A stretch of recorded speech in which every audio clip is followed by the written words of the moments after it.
I rise today to lead my colleagues in a special order hour.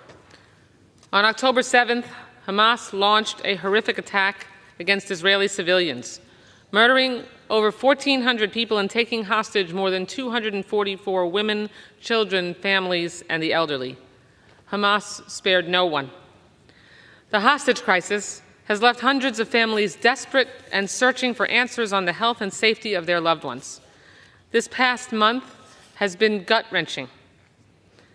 I've never felt this magnitude of pain, shock, and anger burning in the hearts of the Jewish people. The intentional genocidal violence inflicted on Israeli civilians and the unconscionable apathy of many nations is a sobering reminder of the fact that Israel remains surrounded by hostility and danger. For me and for so many of us, this goes beyond our belief in the survival of the Jewish state, and it rises far above politics as usual. It's a moment in history that begs for humanity, for unity, and for solidarity with Israel. I am wrecked by how quickly people in this country have forgotten the hostages still being held in Gaza by Hamas. I find myself having to reiterate over and over again that Israel was attacked by a terrorist organization whose mission is the eradication of Israel and the Jewish people. We must all remember not only the horrifying statistic of 240 captured, but who they are as people. These are real human beings. And that is why we are here tonight. And we will continue to come to this floor to call attention to all of the human beings who are brutally being held captive by Hamas in Gaza until every last one of them is released. Each of my colleagues who are joining me will speak about a hostage or family of hostages, show their beautiful faces, and remind all of us not to forget these victims who are suffering under terrorist brutality. Thankfully, Israel has welcomed home many children and some women this week, and I'm extremely grateful for President Biden's efforts to help make that possible. But we cannot and we will not stop until all hostages are reunited with their families. Tonight, I'll be sharing the story of the Bibas family. Parents Shiri and Yarden, 4-year-old Ariel, and 10-month-old Kafir from Kibbutz Nir Oz. Look at this beautiful family. Kafir, the youngest hostage, was just 9 months old on October 7th. He had just learned to crawl when he was abducted. His family is worried Kafir doesn't have access to formula. Look at Kafir's beautiful face. How could anyone justify kidnapping and taking hostage a 9-month-old? As a Jewish mother, I remember when my babies were just that age.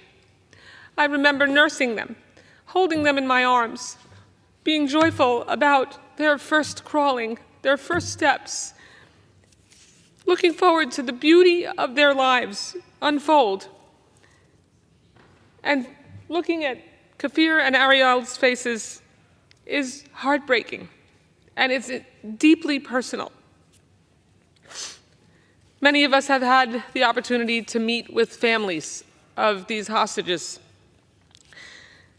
Yesterday, Hamas claimed that Shiri, Ariel, and Kafir were killed in Gaza.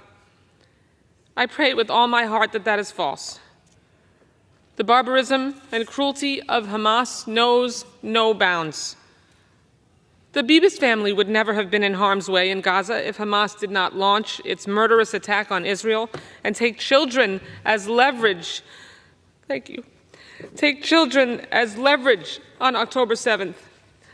On that fateful day, Shiri, Yarden, and their boys were hiding in a safe room when militants fired semi-automatic weapons outside the family's window as Yarden texted relatives, "I love you all."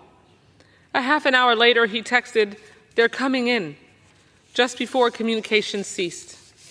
Since then, the world has seen a distressing video of Shiri holding her 2 young boys wrapped in a blanket close to her chest, while surrounded by Hamas militants, with another video depicting Yarden with a head injury, forcibly being taken away on a motorcycle. On Monday, the IDF announced the Bibas family was transferred by Hamas to another Palestinian terror group in Gaza, as if they were a commodity to give leverage to another terrorist organization. While we know the facts of October 7th and we've seen the family's pictures and videos, it's important to remember the light and the love of this family. Shiri is described by loved ones as a woman who touches everyone's heart, gentle and full of tenderness, which you could clearly see when she was trying to shield her children in the terror on her face. She was reborn with her 2 little sons.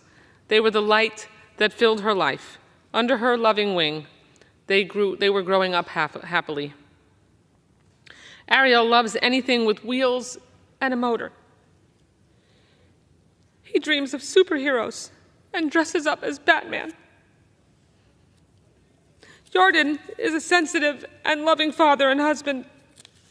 His brother, Ofri, says that while his brother looks big and strong, inside he's the most sensitive and gentle person he knows. Shiri's cousin, Yafar, said in an interview about her family, "I can only hope they are together. I hope they didn't separate her from her children. I try not to think about the worst. This is the only thing that keeps me going. But every day that goes by, we can't go down the same path anymore. Things need to be changed. Israel is going to be changed after this. We are all traumatized. This touched every family that is involved in Israel," unquote. My heart goes out to Ofri, Yifar, and their whole family. Make no mistake, Hamas will be held responsible.